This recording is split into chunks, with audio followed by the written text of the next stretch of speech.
Homer pressed the self-destruct button while sleeping. The dog saw this and skillfully pulled the switch. The crisis was thus averted. On the other side of the camera, Burns was also sleeping. Smith, who was sleeping at his feet, was sleeping even more soundly. At that moment, nuclear inspectors arrived at the nuclear power plant. They were going to conduct a surprise inspection of the employees' abilities and broke into the door with an axe.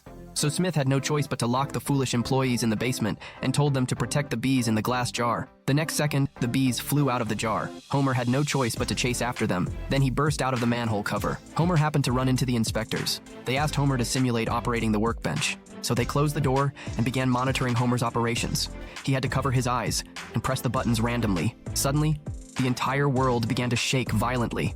At this point, the nuclear simulator began to melt into the ground. Before long, Homer emerged from the meltdown as the Hulk. Ooh, lunchtime.